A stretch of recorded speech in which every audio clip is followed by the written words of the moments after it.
Bonsoir à toutes et à tous, et voilà la première bonne nouvelle de la journée.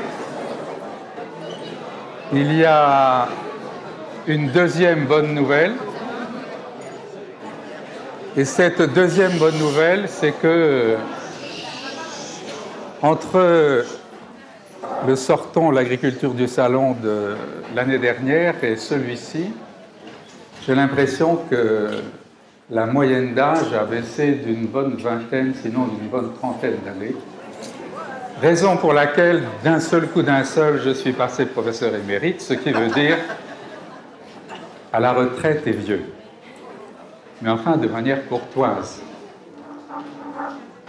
C'était les deux bonnes nouvelles. Il y en a d'autres, il y en aura d'autres. Il n'y a pas que des bonnes nouvelles. Il n'y en a pas que des bonnes nouvelles quand on fait du droit et qu'on lève la tête pour en faire un peu de politique. Peut-être, après avoir écouté les uns et les autres,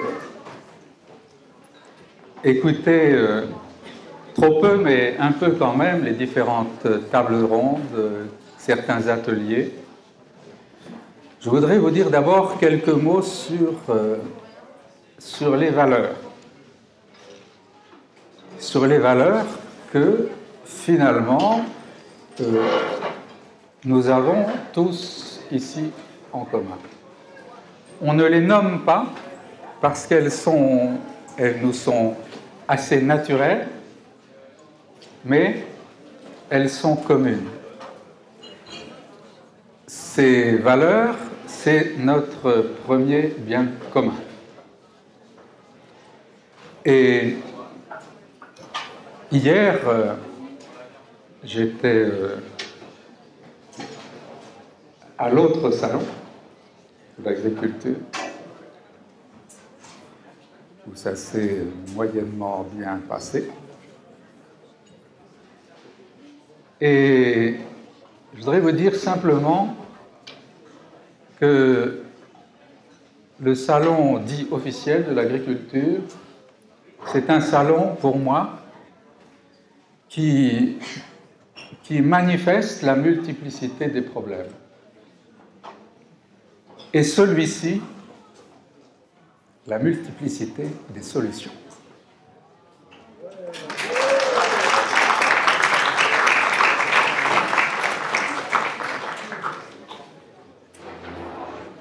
Je dis ça parce que dans le salon officiel, ce qui est frappant, vraiment frappant, c'était frappant pendant la visite des personnalités politiques au cours du salon. Il était question de problèmes différents pour chaque catégorie d'agriculteurs, qu'il s'agisse d'agriculteurs industriels ou d'agriculteurs paysans. Je fais la différence entre les deux. Peut-être à tort, je ne sais pas. Pour certains, c'était le Mercosur qui était un problème. Pour d'autres, c'était le prix du litre de lait. Pour d'autres, c'était le prix des céréales. Pour d'autres, c'était encore autre chose.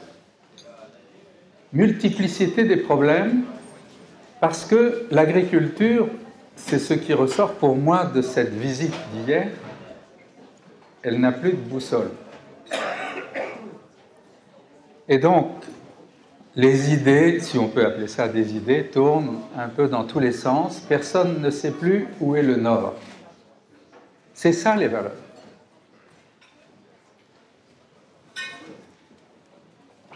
Les valeurs, c'est quand on sait où est le nord. Voilà. Et c'est pas seulement quand on sait où est le nord. Les valeurs, c'est quand on sait politiquement où est le nord, et pas seulement économiquement où est le nord. C'est pas la même chose d'être gouverné par l'économie.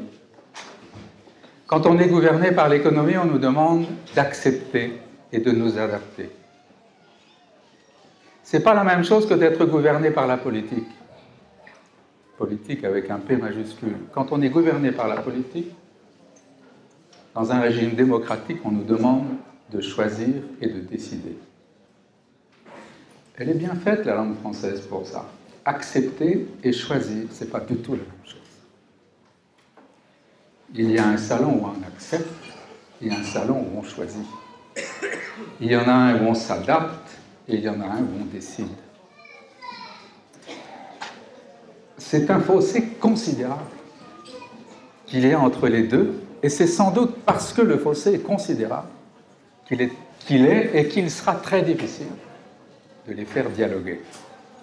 Et pourtant, à un moment ou à un autre, il faudra bien dialoguer. Ce qui me frappe ici, positivement, et qui m'interroge, c'est que quand on circule dans les espaces, au premier étage parmi les producteurs, ici, quand on discute avec les uns et avec les autres, à aucun moment, on ne peut faire de différence entre ce qui a trait à l'agriculture et ce qui a trait à la nourriture. L'agriculture et la nourriture sont liées. Alors que, si on regarde les caddies à la sortie des grands magasins, on ne sait plus quel lien il peut y avoir entre l'agriculture et la nourriture. L'une de nos responsabilités, c'est de rétablir ce lien. Mais pas comme on le fait là, parce qu'ici c'est naturel. Ça ne viendrait à l'idée de personne de séparer ce qu'au fond de nous-mêmes on pense de l'agriculture, ou ce qu'on souhaite, et ce qu'on pense de la nourriture et ce qu'on souhaite. Ça ne viendrait à l'idée de personne. Il faut que nous puissions le politiser. Et l'une des manières de le politiser, en tout cas l'une des manières sur lesquelles j'essaie de travailler, c'est de commencer à penser non plus de la fourche à la fourchette, mais de la fourchette à la fourche. Politiquement, mais aussi économiquement, cela veut dire qu'il faut d'abord savoir comment nous voulons être nourris, comment nous choisissons d'être nourris, pas comment nous acceptons d'être nourris, comment nous choisissons d'être nourris. Pouvoir faire ce choix en conformité avec notre culture territoriale. Garder cette diversité des nourritures, comme il y a une diversité des cultures à laquelle on est attaché. Si on abdique sur l'une, on abdiquera sur l'autre. En fonction de cette nourriture que nous voulons et de la culture territoriale dans laquelle nous voulons l'inscrire, alors il faut se poser franchement, clairement, sérieusement la question de savoir quelle part de nature nous pouvons consommer pour bénéficier de cette nourriture que nous choisissons d'avoir. Penser cette part de nature en tenant compte évidemment de ce que nous ne sommes pas les seuls à nourrir. Il y a aussi toutes les générations, la génération de nos enfants, nos petits-enfants et celles à venir, qui auront la même nature comme source de leur nourriture. Et c'est seulement après avoir réfléchi à la manière dont nous voulons être nourris, la culture dans laquelle nous voulons inscrire notre alimentation, la nature que nous voulons à la fois utiliser et préserver pour les générations futures, c'est seulement après avoir réfléchi à tout ça, y compris politiquement, y compris économiquement, qu'on doit se demander de quelle agriculture nous avons besoin pour que cette agriculture nous nourrisse en traitant la nature comme nous choisissons de l'avoir traitée. Partir de la nourriture et aller vers l'agriculture, c'est ça, pour moi, le premier pas vers la démocratie alimentaire. Parce que ce choix, il ne peut pas se faire par une démocratie représentative. C'est forcément un choix dont nous devons discuter, les uns et les autres, entre nous. Et si on remonte le fil de cette nourriture choisie dans un système de démocratie alimentaire, la manière dont nous utilisons et préservons la nature, pour arriver à l'agriculture, je crois que nous arrivons à un système dans lequel l'agriculture doit être une exception. C'est d'ailleurs l'une des motivations de la première édition de Sortons l'agriculture du salon, que nous avons appelée l'exception agricole. Les produits agricoles, parce qu'ils doivent nous nourrir, ne sont pas des marchandises ordinaires. Et on ne peut pas les traiter comme des marchandises ordinaires, raison pour laquelle il me paraît improductif de saisir la question de l'agriculture d'abord par la question des prix. Pour moi, c'est d'abord par la question de la manière d'utiliser la nature pour nourrir, et puis par la question des revenus. Ce n'est pas la même chose que la question des prix. Les prix, c'est une réduction.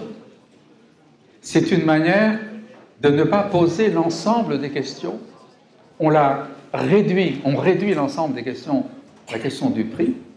Pourquoi est-ce qu'on réduit à la question du prix? C'est parce que, globalement, si on laisse faire le marché, le prix, on n'y peut rien. Le prix, c'est le seul dans le monde agroalimentaire qui soit devenu quasiment de droit divin. Et on accepte. Et on ne choisit plus. Il faut sortir de la réduction du problème à la question du prix. Puis là, évidemment, on arrive à une agriculture qui est l'objet d'une exception. Ben oui, au plan économique, il ne faut pas traiter l'agriculture comme le reste. Et il faut à ce propos, sans doute, se réapproprier. Je ne sais pas trop comment, mais il faut se réapproprier le joli mot de liberté qui a été accaparé par la seule technique réductrice de fixation d'un prix par la rencontre d'une offre et une demande. Nos vies alimentaires sont dépendantes d'une petite question qui est réduite à la rencontre d'une offre et d'une demande. Moi, je pense que ça n'est pas un hasard si la politique essaie d'accroître la liberté de circulation des marchandises, si elle essaie d'accroître la liberté de circulation des capitaux, et si dans le même temps, elle pense devoir restreindre la libre circulation des personnes. C'est un dévoiement de la liberté. Plus la politique commerciale se libéralise, plus les politiques migratoires se radicalisent. Je n'ai pas la compétence pour régler tous ces problèmes. Et je reste très modeste sur la façon de les aborder. Mais une chose que je sais, c'est que si on radicalise les politiques de circulation des personnes, c'est parce qu'on libéralise la circulation des marchandises et des capitaux. Vous savez, j'ai travaillé un peu sur l'Afrique, sur la question de l'accaparement des terres, pas chez nous, mais en Afrique et en Amérique latine. C'est simple ce qu'on observe. Une société étrangère ou un pays étranger vient vient faire un investissement dans un pays du Sud. On peut appeler ça un investissement international, on peut appeler ça un accaparement de terres. Qu'est-ce qui se passe? Qu'est-ce que fait cette société étrangère? Elle produit, par exemple, dans l'office du Niger, au Mali, de la canne à sucre ou du riz, l'un des meilleurs riz du monde. Qu'est-ce que la société fait? Elle exporte le riz. Et on justifie cette opération parce que le pays reçoit des devises. Non. La société reçoit des devises. Et elle exporte des devises. Parce que la libre circulation, ça n'est jamais les marchandises sans les capitaux sans les marchandises. Et on s'étonne que les populations qui vivent sur ces régions veuillent venir là où on leur a pris la terre, les produits de la terre et l'argent des produits de la terre. Et on s'étonne. Et on s'étonne. Plus les marchandises circuleront librement, plus les capitaux circuleront librement, moins les personnes pourront circuler librement.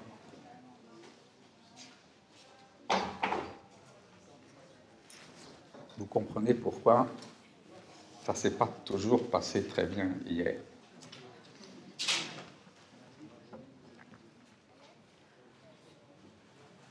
Il y a en tout cas une liberté qu'il faut retrouver, et je pense que ce Sortons l'agriculture du salon l'a montré, c'est la liberté des initiatives. La liberté des initiatives, ne pas se sentir enfermé dans un système, avoir l'imagination pour sortir de ce système. Tous les moyens sont libres pour y parvenir.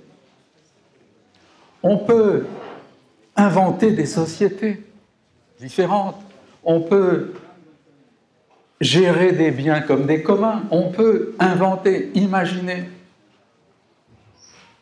Il y a une chose que le droit permet, c'est la liberté. Vous savez, en ce moment, je travaille sur un projet d'une société coopérative dans laquelle les agriculteurs auraient à la fois le statut d'agriculteur et le statut de salarié. À la fois le droit d'exploiter et en même temps la protection du salarié, y compris avec des conventions collectives, y compris avec un statut digne qui ne passe pas seulement par les hasards des rencontres dont on ne maîtrise rien entre des offres qui viennent de loin et des demandes qui ne savent plus à qui s'adresser. Eh bien, quand on regarde le droit sur les sociétés coopératives, on se rend compte qu'on a une quasi-totale liberté pour inventer des coopératives qui n'existent pas. Il y a une grande marge de liberté. Et cette liberté, c'est celle que vous utilisez pour vos initiatives. Et notre travail commun, ça doit devenir d'identifier dans ces initiatives multiples, qui sont autant de solutions possibles, qui doivent toutes coexister, d'identifier ce qu'elles ont, leur squelette en quelque sorte, squelette qui peut permettre de les penser, de les concevoir, de les répliquer, et d'en faire un véhicule de discussion de niveau en niveau. Quand on commence localement à faire quelque chose, par exemple dans une cantine,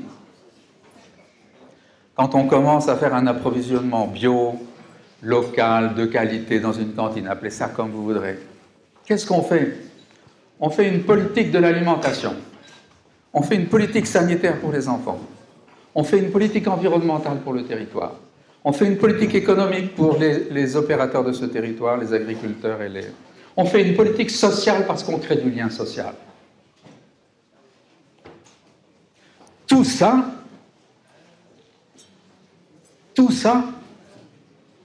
d'un seul coup d'un seul, changer un petit quelque chose dans la façon de regarder une cantine. Alors après, ce qu'on fait dans la cantine, à l'échelle de la collectivité, quelle signification politique ça a? Et cette signification politique, comment je peux l'écrire à l'échelle du pays, à l'échelle d'un continent ou à l'échelle internationale? Je disais tout à l'heure, une AMAP, c'est un système économique alternatif. Qu'est-ce que ça donnerait si on pensait une AMAP entre des producteurs et des mangeurs à l'échelle internationale? Pour passer d'une échelle à une autre et donner un coup d'épaule au niveau du dessus, et après donner un coup d'épaule encore au niveau du dessus, il faut commencer par multiplier les initiatives comme vous le faites, mais il faut qu'ensemble, nous y réfléchissions pour mettre des mots dessus. Parce que la politique se fait avec des mots, et le langage qui porte ces mots, ça s'appelle le droit.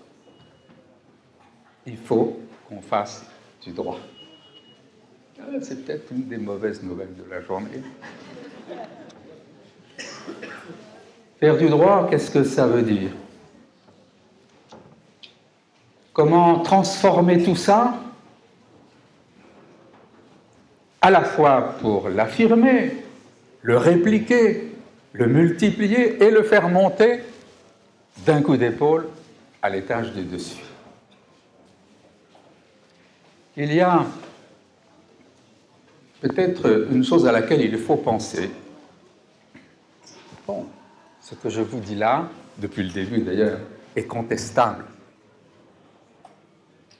Ce dont nous parlons doit accueillir la contradiction. Il faut qu'on accepte ça. Alors, si on veut faire des politiques publiques sur l'agriculture et l'alimentation, il faut d'abord penser à ce que ça représente, l'alimentation. L'alimentation, c'est d'abord un besoin vital, c'est un besoin fondamental. Il y a d'autres besoins fondamentaux. Ça ne sert à rien qu'on essaie de se mettre d'accord sur une liste exhaustive des besoins fondamentaux. Au moins, on pourra se mettre d'accord. L'alimentation, le logement, la santé, l'éducation, la culture. Ces 5 besoins fondamentaux font l'objet de 5 droits fondamentaux, ce qu'on appelle les droits de l'homme. C'est la prise en compte par le droit des besoins fondamentaux. Il y en a d'autres, mais il y a au moins ces 5-là. Et ce que nous sommes en train d'ajouter pour ce qui concerne l'agriculture et l'alimentation, c'est que le constat des besoins fondamentaux, qui se traduit par la reconnaissance forte de droits fondamentaux, cela ne peut être mis en œuvre que si on considère aussi comme fondamentales les ressources à partir desquelles nous allons répondre à ce droit qui lui-même va répondre aux besoins. Ces ressources, ce sont les ressources naturelles.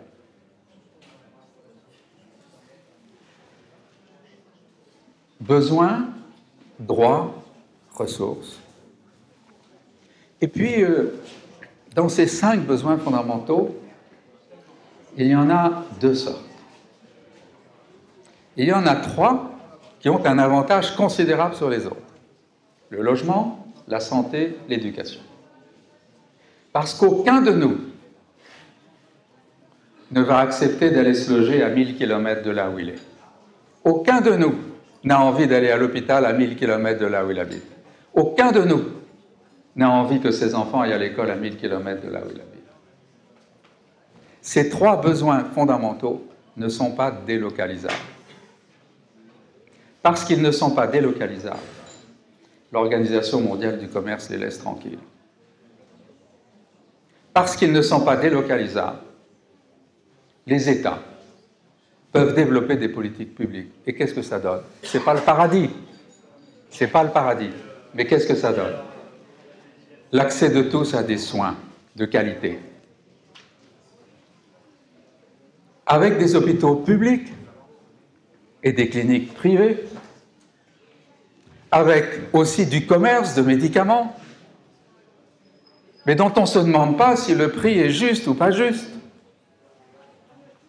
C'est le résultat d'une négociation forte, sans doute dure, dans l'intérêt du secteur et de la santé de la population. La justesse ou la justice, parce que le mot juste renvoie aux deux, ça ne nous conduit pas à dire que les prix de médicaments sont justes pour l'industrie pharmaceutique. Ils doivent être justes pour nous. Le logement, il y a du logement privé avec de l'offre et de la demande, et il y a du logement social. Il n'y a pas que le marché. Il y a de l'encadrement du marché. L'éducation, il y a des écoles publiques et des écoles privées. Il y a des écoles privées où on paye un prix, juste ou pas. Et il y a des écoles publiques qui permettent l'accès de tous à l'éducation de qualité. En théorie, à un logement de qualité. En théorie, à des soins de qualité. Est-ce qu'on peut dire aujourd'hui que les politiques publiques permettent l'accès de tous, garanti à une alimentation de qualité? Quand je dis ça, dans l'autre salon, on me dit, oui, les conditions sanitaires sont parfaites, sont les mêmes pour tous. Je dis, ça, c'est l'hygiène, c'est la moindre des choses. Non, je vous parle de la qualité. C'est autre chose, la qualité.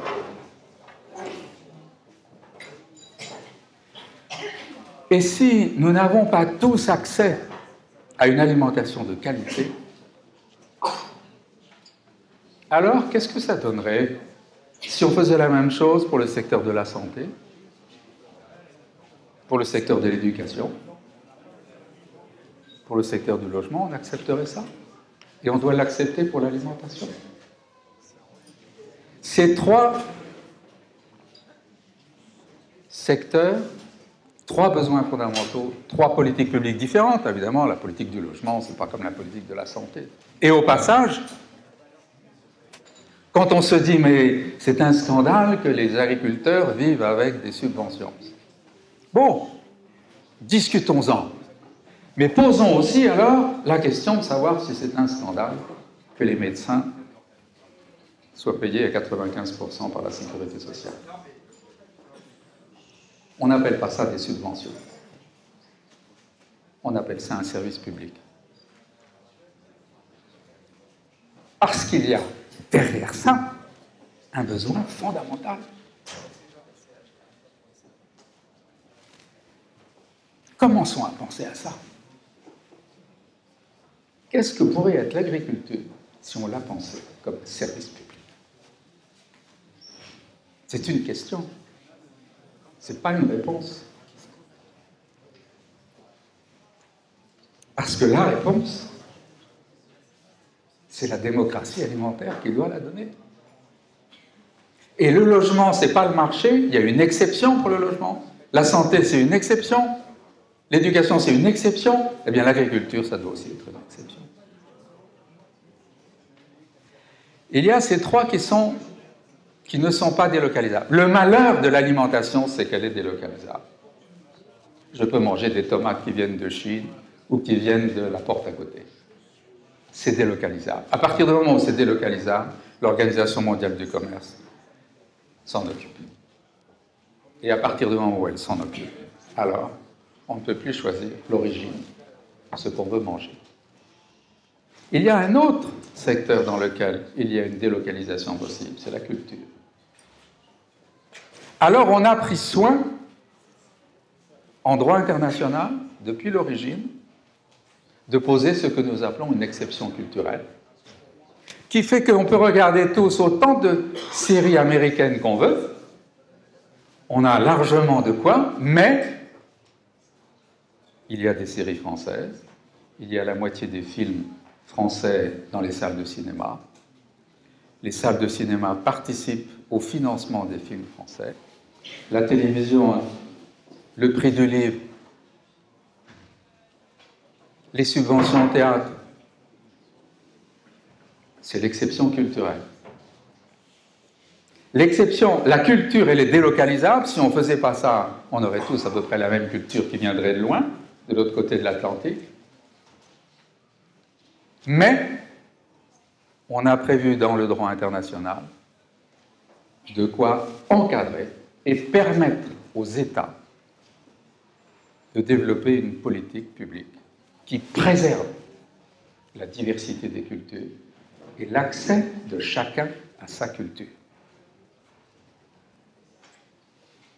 Et voilà que le besoin fondamental de l'alimentation, il est orphelin, parce qu'il est délocalisable, et en droit international, il ne bénéficie pas d'une exception.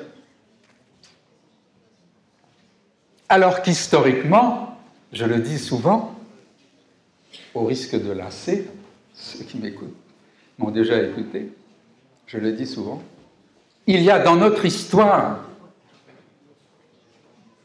de quoi construire une politique agricole. Il y a dans l'histoire française, au temps du Front populaire, les mêmes crises agricoles que celles d'aujourd'hui. Pour le lait d'ailleurs, pour les céréales, des crises de prix. Et il y avait des propositions qui étaient faites. Et des propositions qui allaient dans le sens, grosso modo, de conventions collectives, un peu à la manière dont il y a des conventions collectives pour les salariés. Ça ne dit pas tout, la convention collective. Ça dit un socle en dessous duquel on ne descend jamais. Eh bien, en agriculture, un socle en dessous duquel on ne descend jamais, ce serait peut-être pas une mauvaise idée. Et on aurait moins peut-être à parler de la question de savoir si 3 centimes de plus pour un litre de lait, c'est juste. Parce que c'est pas juste, c'est scandaleux.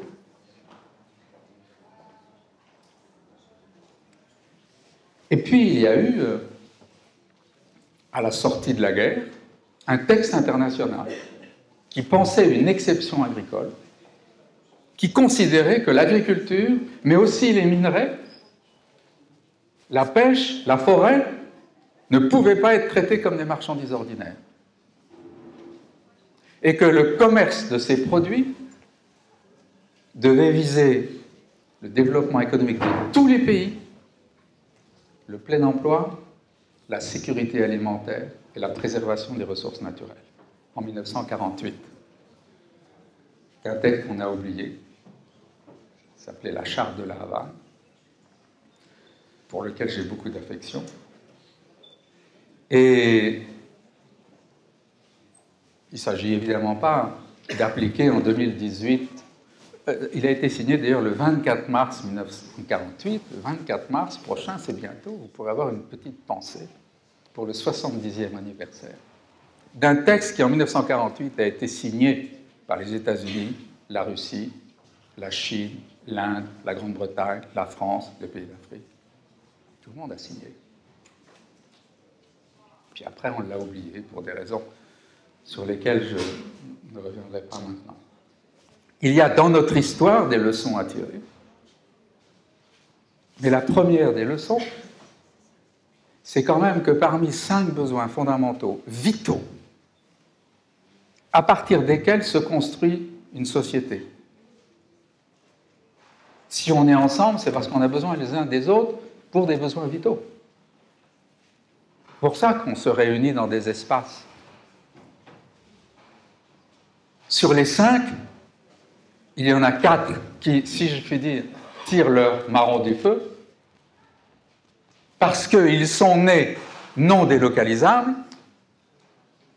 ou parce qu'ils ont bénéficié d'une bonne fée qui, en 1948, puisque c'est à cette date-là, c'est dans la charte de La Havane, ils ont bénéficié d'une exception culturelle qui a été reprise ensuite par l'Organisation mondiale du commerce. Et il reste la petite orpheline, l'alimentation, la nourriture, qui pourtant nous réunit là, parce que nous savons que rien dans l'agriculture ne changera si en même temps on ne conçoit pas un rapport entre cette agriculture et notre nourriture. Alors nous avons en effet beaucoup de choses à faire politiquement pour changer de modèle, pour donner à ce besoin fondamental le bouclier de politique publique dont il a besoin. Parce que sans ce bouclier, il y a, comme on le rappelait ce matin, 815 millions de personnes qui meurent de faim, 1 milliard en plus qui sont en insuffisance de nutriments.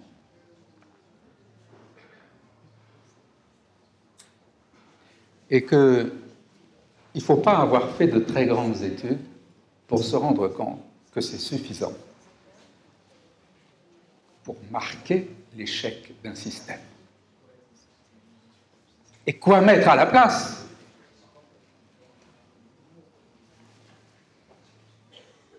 Bien, c'est vous qui avez la réponse.